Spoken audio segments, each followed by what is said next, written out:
Good afternoon, everyone, and welcome back to another Supercoach Insider podcast. My name is Swiz, here with my Round 3 AFL Supercoach team discussion. Before I jump into this week, as always, check us out on all our social media platforms, in particular YouTube, Spotify, and get in contact with us via Twitter, Supercoach Insider 100 or Swiz26. Thank you to all the DMs that we've received regarding questions about people's teams this week. Obviously another big trading week, so I'll go through my team, then I'll try to talk about some of the ideas that other people are having out there, and I will also be trying to be back for my live show at 6:30 after teams are released, just to answer your questions. It was pretty successful last week, so we'll try to continue to do that each week. I know Ben put out his potty. Chris unfortunately hasn't been able to this week, just with some moving issues, but I'm sure he'll be back firing up next week. All right, so I dropped 1,700 places, not the greatest thing in the world, 1964, and there were a couple of reasons for that. The trade-ins actually lost me points, but I think in the long run they will be better. So Martin and Fisher did make way for Tom Berry, which was completely frustrating, but also came in. Sarong did come in, so that was one positive, and Sarong was captain. Probably the disappointing thing is there, I could have potentially just gone like a Dempsey type, and I could have just brought in Butters. There was a way I was looking at afterwards, going I could have just traded in. I could have boosted last week and traded Wines to Butters as well to get his score. So probably a couple of points there. Trying to debate between Sarong and Butters last week. Went Sarong. I was pretty happy with that anyway as a captain, 141. Unfortunately, Butters went out and just absolutely towed Richmond with a 175. So potentially there could have been 34 points, which would have been doubled at 68, and then just had the mistake of putting Cadman on the bench. And the reason, there was a little bit of thinking about that, because I did hear some information that he was carrying a little bit of an injury going into the game, and that's why maybe it was named an extended bench, and our voice guest actually did say that he wasn't 100%. So I was probably thinking, well, maybe he just sort of they get up by a bit, and maybe he's the one that gets subbed out this week. And of course, all this information that does come through and actually gets confirmed, and then he still comes out and pumps a 90. So he could have potentially gone absolutely massive for us. So yeah, Berry's score dropped out anyway, but it's just the fact that I had to have Sam Berry's score, so it probably could have been an extra 38 points there. And I was doing the math on it. I feel like if I brought in Butters instead of Sarong and had Cadman on field instead of Tom Berry, that would have not only given me those extra points, but would have had my ranking up to 4,000. So pretty close up between everybody at the moment, as you get at this time of the year. So and you always do get a few people who start on fire because of some of the pods that they pick, but things do even out over time. The real positive was having that forward line in Jackson and Heaney. They were absolutely flying. As I said, Berry was a disappointment trading in. And the annoying thing is, I did say last week, it's probably not a great game for him. Being up at Ballarat, not good for the sort of small forwards, half forwards. All the play was down the wrong wing. And I'd probably seen enough from Dempsey the night before, but I kind of did want still a trading option to get Sarong, and I didn't want to sort of use I wanted to have another look at Massimo just to see how he goes against that a better opposition than he did have the week before. So yeah, it was annoying because I watched him in that second half and he looked fantastic. I thought, I should have just pulled the trigger on him anyway, but I guess that is the way it goes. Sometimes you do pull the trigger. Sometimes if you do and you go too early, it doesn't work out. And like, it was frustrating with like Marty Hall, for example, who was sub, but just because of their injuries now, it looks like he'll probably stick around a little bit longer and have been burnt by that a couple of times before. Berry still went up 45k, but he is on the chopping block depending on the ins and outs this week. For those who have read the Herald Sun Code Sports page would already know what I'm thinking about with trades. I did have that in, so thank you for the boys for letting me write my piece there about this week. But for you guys who are watching, so this is what I am looking at this week, and I've been pretty locked in.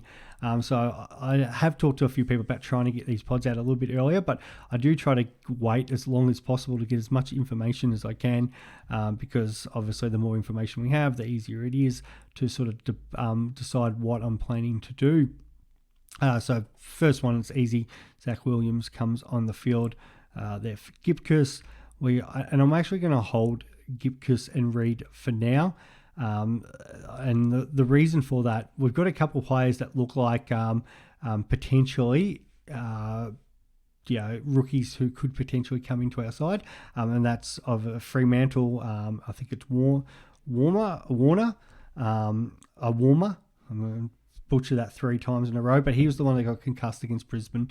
So he had a nice 63, so get another look at him. The other one is Tom Brown from Richmond, who's roughly the same price as Gipkus. Looked fairly solid in his first outing last week against Port. And because of just the injuries the Tigers are having down there is spots available. So Brown with a 63, be good to kind of see how he goes again.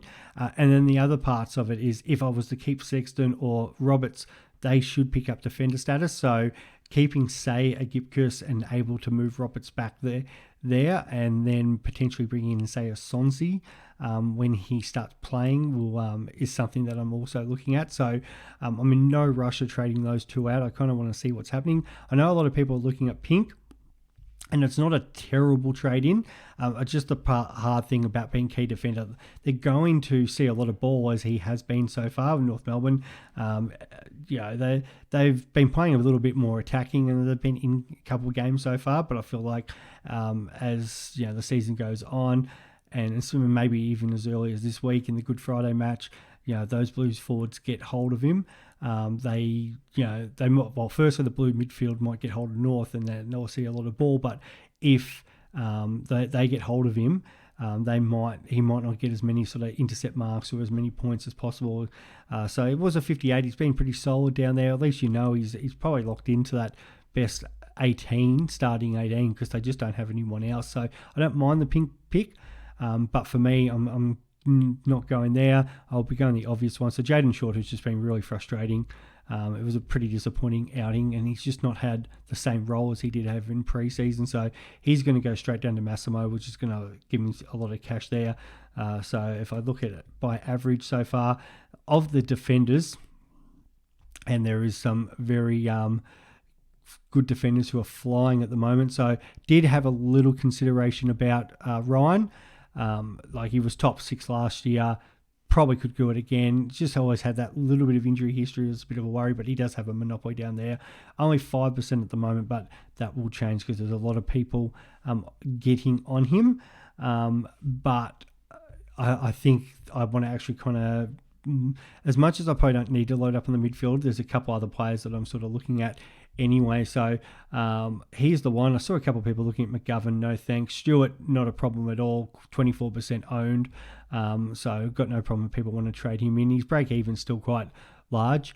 And as good as Stewart is, and we know how, what a champion player he is, like a break-even of 121. So that is potentially gettable against the Hawks, but it's probably about around the mark.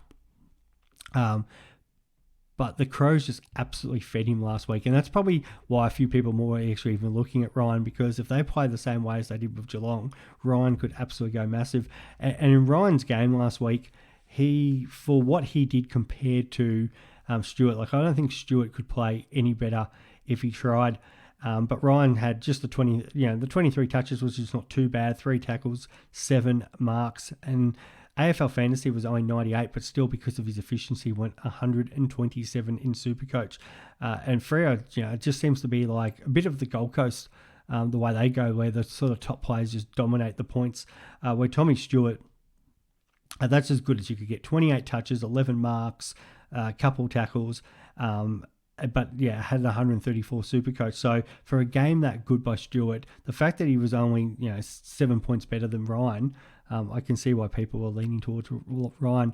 Wouldn't mind maybe even holding off and having a look at Lockie Whitfield. He's a potential one once he gets through his bye, because he seems to have a good role. I know a few people are also looking at Jordan Clark, but I'd rather just pay up and get Ryan. Wanganeen Malira is a very popular one. I did talk about him at depth, in depth, and at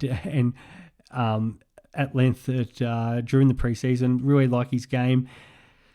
The hard thing is he going to be in that top 6? I think he's going to be in the top 10. I definitely can see that, but it's just the worry of how close he can get to sort of these top guys that we, Ryans, and you see Sheezels.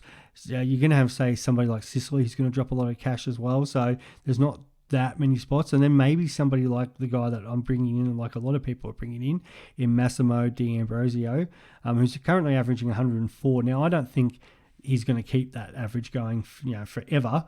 But like if they're going to play, that chippy little style, whatever, that was awful what they did in the first quarter. But if they were to continue that, or play in like a sort of semi-mold of that, because I think a lot of the media were talking about this week. Clearly Mitchell was trying to get them to play a little bit more defensively, and that may come in. They just took it to the nth degree, so that'll come back a bit. But if they can still chip the ball around, he's going to get on marks, and they're going to look at him at distributing the ball either from halfback or the wing. He could potentially still average 80, 85, 90, and it might not be that far off. And at that price, 224, he's just I think it's just a much safer choice there for now. So D'Ambrosio has already gone up 17% this week, currently 56% owned, so I like that. Pink's been added by 13%. In the back line, and then we've got Wanganeen Malira, who's the third highest trade in with 7%. Ryan's 4%, he's gone up to 9.6. And then the next one is Lockie Bramble. So if I could see if I can even search Bramble in here, what did he score last week? It was, if it's going to let me do it, I know he was fairly up there. 80. He's only an 84, but let's have a look at defenders Western Bulldogs here, because he's kind of worth just mentioning, because I did see him in a couple of group chats today, and I thought, that was kind of interesting. My only issue with the sort of the Bulldogs is there is so many mouths to feed down there. But coming across from Hawthorn, they clearly target him for a reason, because they see a role for him down there. He started off quite well. So far he's not just 107 and then the 84th, but his actual stats are pretty solid. 22 touches and 6 marks, 20 touches and the 7 marks. If he can kind of continue that, Supercoach has got his projected scores 69, 65, 67, and even there that's going to be about 56, 57k he's going to make. If he was to continue sort of 80s, he could definitely get his price up to 400k, make 100k, and then hopefully he can go a little bit better. I just think the situation is again, so many mouths to feed, and he's 70k more than D'Ambrosio. So if you don't have D'Ambrosio, I think that's the get. And if you've already got sort of him and Williams, kind of how many of these guys can you have down there? So that's my worry about that whole situation. So I feel like there's too many. So if I had to probably rank them, I've got no problems with, if you want to sort of go Ryan or Stewart, D'Ambrosio probably could be the best cash cow that we have, or one of this season. So I'd get him. And then I don't mind the Wanganeen Malira. I'd nearly just rather pay up that little bit more for those guys. But if you're wanting to save money, or if you don't have the money to go up, got no problems with him just because of the role he plays. So, but for me, Massimo comes in. And again, I can understand if they don't have too many issues. I know a few people are trying to get rid of Gibcus and Reed right now. Don't want to kind of wait for Brown or Warmer. So getting Pink. If Pink can go solid 50, 60 points a week, and if I get him up here, I think other people are kind of a little gun-shy with some of these rookies, and I can understand after everything that's kind of been happening with the injuries and the ins and outs, and don't want to kind of be wasting too many trades. With Pink, the 44-58, it's always good when the better score is going to be in for a couple of weeks. The touches, there's not many touches to talk about. The first week was 10, the second week was 10, 3 marks, 4 marks. The 3 tackles helped his score, so I think that's what he's probably going to do each week. As a 10-touch player, maybe get a kick out or 2, and take a couple marks down there, and you just really hope it's an intercept mark. But on their projections of 34, well, let's add an extra 20 points to each of them, because I think it's probably going to be more like 54. So probably makes then 40k this week, maybe another 30 the next week, and so he might make maybe 100k if he sort of keeps around that mark, maybe slightly more. So it's not terrible. At least it's a warm body on field. But with these best 18s at the moment, you kind of can play that little bit short in defence and wait and see if somebody else pops up. So yeah, that's there. So obviously that leaves me with a lot of money there for 73. So the next one is, and it's just kind of, in a perfect world, I probably don't want to trade this guy. It's sort of between Fife and Sam Berry, but it's just that extra cash because that's what I want to do with it. So I'm going to press the button on Fifey there. Him being subbed out, we did know he was going to get managed at different times. It was just really annoying. It was so soon. You're 2 rounds into the season, and then Fife's already getting managed, which is a bit of alarm bells there. Like he's had the 19 touches, kicked the goal, just the 69 points. Potentially, probably plays out games at home then, and then might be getting managed more away. But yeah, it's just that now that 69 has stunted his growth a little bit more. Like he still looks like making 20, 30k this week. The same with sort of Sam Berry. So it's the debate between either one of them that goes out of my side. I just kind of want to see Sam Berry selected. If he is, I'm willing to roll the dice with him one more week, where if he isn't, then he's the one that's going to get traded out. So for me, as much as I said, those defenders look good, really frustrated that I didn't end up starting him and went Nick Martin originally because he was in my team coming into rounds 1. But yeah, Zach Butters comes in. I don't think that game deserved 175 points last week. He by far the best player on the ground, but 34 touches, 7 marks. The 117 AFL fantasy, but the gap between him and his Supercoach. Now that was because of disposal efficiency, and realistically, because there was no one taking points from Richmond. So yeah, they all went to the best player. It would have been better if it was spaced out a little bit, like Marshall, who I recommended getting in draft last week, got a 97. Wines, Farrell, Houston, and then it was Drew with that 144. But there wasn't a huge amount. And on the Tigers side, apart from Baker, it felt like if you done anything in that game, you were getting massively scaled up. So Zach Butters comes into my team. That leaves 120k. And then again, the debate between the two Berry boys here. So Sam Berry and Tom Berry. So I'm going to be boosting this week after I didn't boost last week. And then there's the question here between probably 3 players technically. But I'm going to go Tom Berry for now. I'd rather probably just nearly keep Tom if I could over Sam. I know probably Sam Berry's got the better role, being that 4th banana in that Adelaide midfield. And, Berry has had an up and down career, but just some of these games coming up with Hawthorn, West Coast and North Melbourne, if he's up in that half-forward line, there is potential for, I could see Tom Berry maybe getting another 90-game or 100-point game. And, yeah, it wouldn't mind. Like, I feel like it's going to be a bit of a yo-yo of the cash. Like, he's got the minus 10% and minus 10 break even next week. Yeah, potentially, as they say, he scores 51 against the Giants. It might be another poor game, which is the worry. If it's a half-decent game, he could make that 25, 30K break even, then kind of resets, which is annoying. But then they play the Hawks, so does he get sort of restarted again? But then it's the Swans, so they have an easy game, hard game, easy game, hard game, which is a bit frustrating. It's just, I feel like maybe it's just, wear it like an injury player that's made 45k. It's the lucky thing about having a couple extra trades up the sleeve. And now this is where the debate comes with me this week. So Sam Flanders is somebody of interest for me. I can potentially get him next week by holding Wines and turning Wines into Flanders depending on what Wines does. Flanders is absolutely flying. My plan for him was to always get him after he'd had his bye. Didn't think he was going to start as well as he has. The 3 tons to go. You couldn't be asked anymore if you got an owner. But I definitely, I just talked about the up and down draw, but doesn't seem to matter for Flanders. And I don't want to not have him when he's playing Hawthorn, West Coast, North Melbourne over the next 6 weeks. So he is a must. So at the moment, it is Wines to him. The other potential thought is, if I was to go, say, a move, where is he here?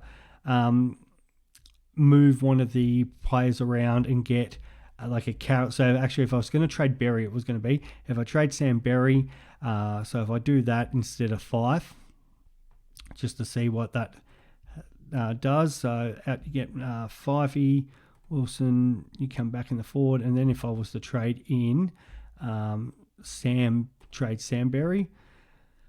I'd have 272. So a couple of the players that I'm looking at here and very popular trade-in players. Firstly, there's one called Carroll.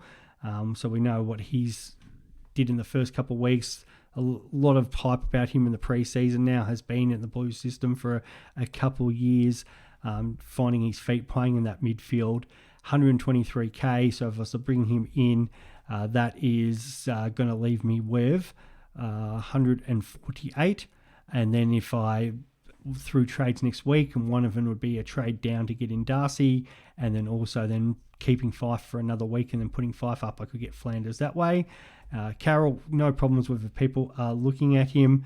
Again, another kind of popular trade-in selection just because of his, he's more his scoring potential. The worry is the job security in his role when Walsh and all their players come back in. But yeah, they've got him projected 43. He's gone 65 and 74. So even at 63, he's probably making 60k this week. And it's North Melbourne. Like if he has a massive game, and if it's 100 points, if he could score 100 points, that is, you could be definitely looking at, maybe it's a 70k rise just in 1 week, and you could be making 110, 120k in just 2 games for him. So I can see the appeal there. Like his stats, pretty good against the Tigers, and seeing that game live, I thought he was fantastic. And we know what he did in that Lions when he came on and put that amazing third quarter, which really sparked the Blues. So it's just about how many mouths can they feed in that midfield. The other one that I don't have, which is of interest of me, is Sharp. Just because, so I didn't start him just because I had so many players that I was just trying to fit in and can't fit them in all. But we're now sort of leaning more to that guns and rookies approach. So there's Jeremy Sharp, scored the 63. Wasn't the best stat line last week against North. Like I was probably expecting him to go a little bit better. Probably looked better against Brisbane, and that's because something we talked about pre-season with him on those open spaces at the Optus Stadium over there. I think he's going to definitely get more ball, but yeah, the 8 marks, that's consistent. 16 touches, 13 touches, kicked the goal this week. So, fairly consistent stat line. Crows this week on the open spaces, then a couple of games in Adelaide before West Coast. So, yeah, he could definitely sort of consistent. Again, their projected scores there are 37, 38, 37. And just with those projections, that's 64, 66K in 3 weeks. If you could get one game where it's, let's say a 77's in there, again, like Carroll could easily make 110 and 120k. But I'm going to reverse Sam Berry just because, as I said, I'm leaning more towards a Fife at the moment, and see if they'll let me trade him out. They probably won't now. I'll have to, actually Carroll, that's why. Carroll, get out of here. Fife, trade you. And I don't want a midfielder. I want, this is where it gets annoying because Supercoach, always when you're doing this and playing around with it gets a bit thinking about what sort of positions there. It says there I want a forward to trade in, see if it'll let me actually trade a forward in, or is it just going to make me trade a midfield? Let's see here. Forwards. Excellent. Okay, forwards. Now, there's a few options. I know the original talk was with some people of Harry Mackay, and some people messaged me today, and I still don't mind the Harry Mackay pick. Just a little bit worried because a couple of weeks, I was massive on Hogan, but then last week we saw what happened with the lower score. I thought West Coast was probably the harder opposition of the two. The easier opposition is North, and that's who Mackay has this week. He's already gone 130, 112. What could he do against North at Marvel? It's just how long-term can he keep this up? If he keeps playing that sort of ruck forward role, or forward ruck role, where he's helping out De Conning in there, we'll definitely get up the ground. And marks, the big thing is lay tackles, because you always get a chance to lay more tackles while you're up and around the ruck.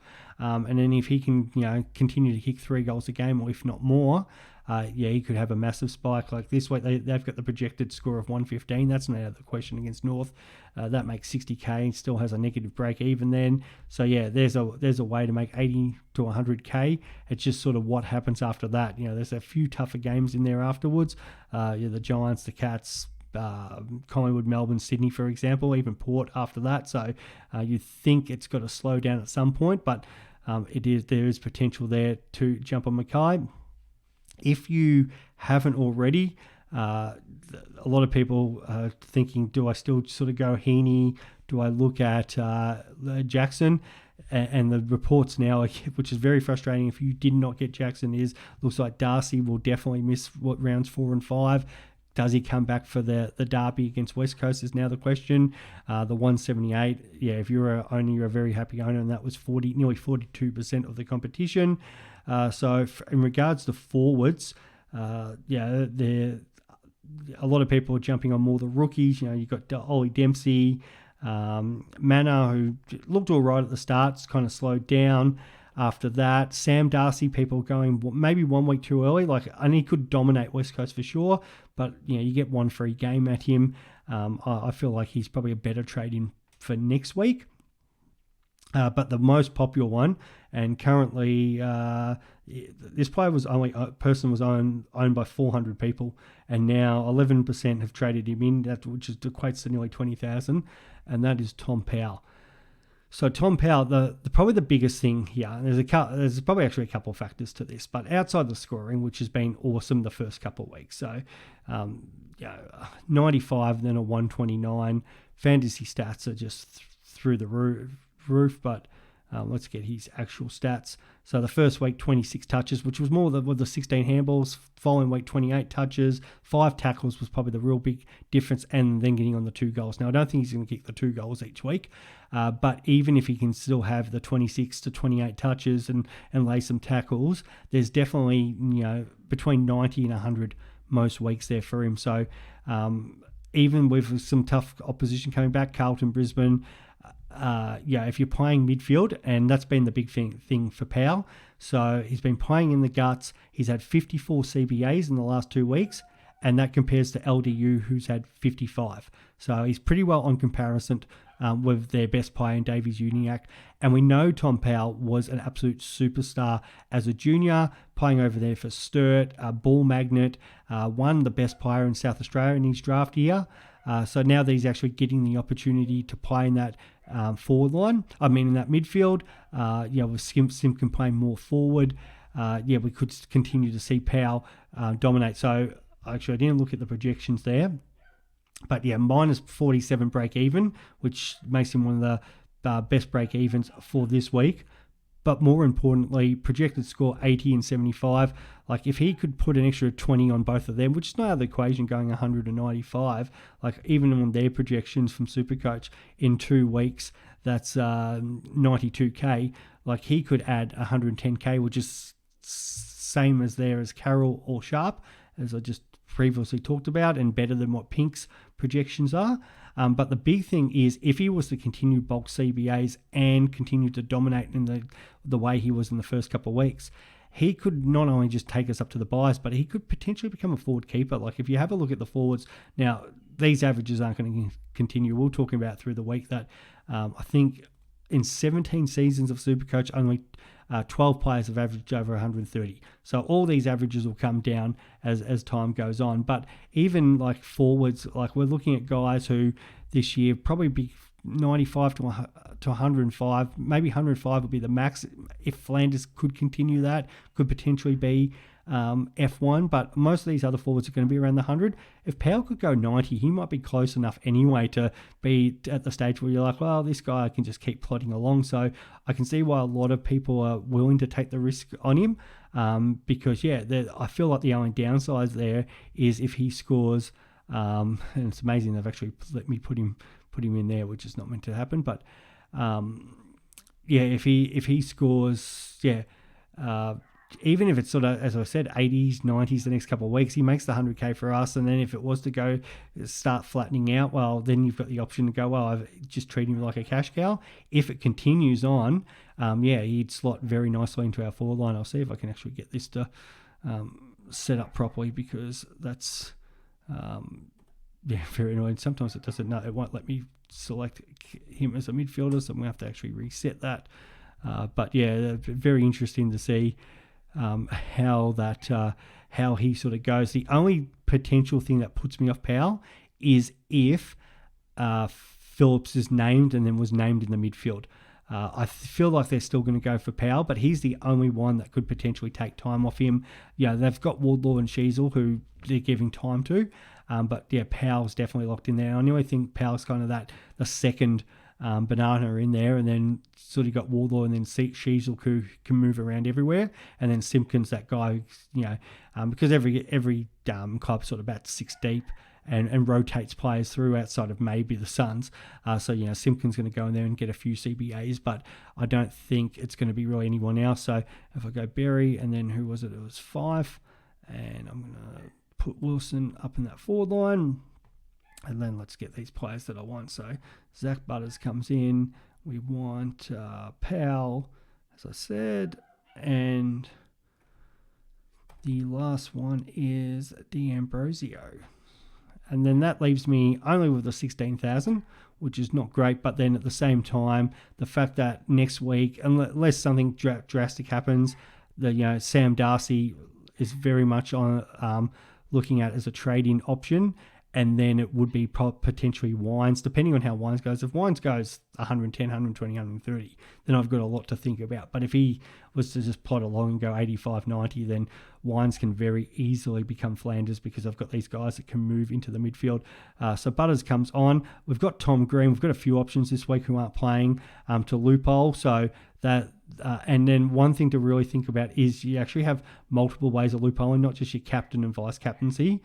But in my case here, so who's playing the earlier game? We've got Geelong are playing on the Monday. Even the fact that Roberts is playing on the Sunday, so I can potentially put the emergency on Roberts. Where's Berry? Actually, Berry's even one. If he is named, I can just put Berry in here. Put the emergency on Berry. I can actually choose any of these. Berry goes well. I can just put on Roberts. Maybe I choose Clark. So I can loophole any of them using Tom Green. The same thing with this, with the forward line here. Technically, I could actually loophole where it is. If I really wanted to, I could probably put Jackson in there, but I'm not going to. It's just a shame Jackson's not playing later because that would have been perfect. But where is Cadman? So he is. The Giants isn't playing, so actually I don't have enough forwards. But if you were to have enough forwards, I was going to say, so if hypothetically, let's just say you've got Dempsey, you could put the Dempsey on the field and the emergency on a player that's playing earlier, say Buku Karmas, and then if Buku didn't score well, you just put Dempsey on the field. If he did score well, then you could just put one of your loophole players like Cadman on and just make sure, and the big thing is make sure you have the emergency on that player to get their score. So yeah, there's ways to kind of loophole around during the bye rounds as well to get extra, a second chance of getting some of these bench scores happening. Vice captains and captains is huge this week. Bont, now I did tweet something about him, about having that ankle injury. If anybody watched the game, you would have seen him kind of hobble off. The Bulldogs have said he's right to go. SEM were talking about last night saying that they think he's going to be a laid out for McRae. So until we sort of see selection or whatever, but you do need to monitor that. All reports is he's going to play, but just monitor, because I know a lot of people are looking at him as the captain option this week. There's a few options. I really want to vice captain Sarong, but the hard thing is Butters is just in so much fire. And he scored this game last year. I think he was 189 against the D's. And a Melbourne Port Adelaide game, who's already got Horn Francis out. There is, again, question marks about Oliver. Melbourne are saying he's probably going to play, but they want to monitor. So I feel like if Oliver plays, I'm more likely to go Sarong, just because they've been giving up bulk points, the Crows. Like that first week against the Suns, all the midfielders were having a field day. So I'm more tempted to go Sarong. But if Butters was to, if Oliver was to pull out, and there's literally like the last week where Butters just has this monopoly in this midfield game, even with, Petrarca and Viney, but with the fact that Butters could just go absolutely ham, I'd move Sarong to Butters. I know some people are looking at vice captaining Bont. If for whatever reason Bont wasn't playing, then I'm really tempted by Libba.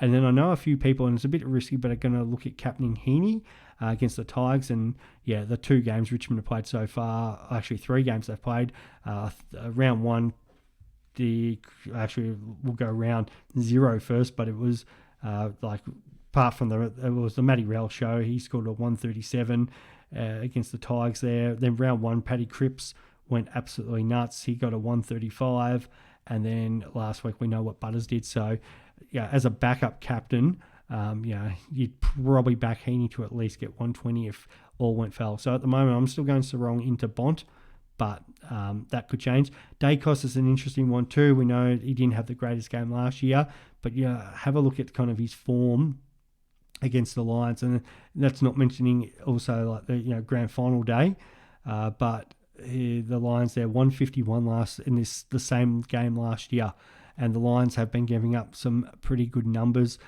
in that match against the Freo Dockers over there. Sarong went 170, so a little bit of food for thought because they're probably not going to put the same work as St Kilda did into Dacos. They'll back their systems more. I can see why he'd be a popular choice as vice captain. So that is me at the moment. As I said, I will be back to answer your questions, but hopefully that sort of those who can't get on has covered some of the ideas that you guys have been thinking. I know quite a few people have been asking about those particular players that I've just talked about there. They do seem to be the popular trade-ins. But if you've got some left field ideas, I'm happy to hear them, and jump on with the chat and we can discuss it from there. But thanks for tuning in as always, guys, and we will talk soon.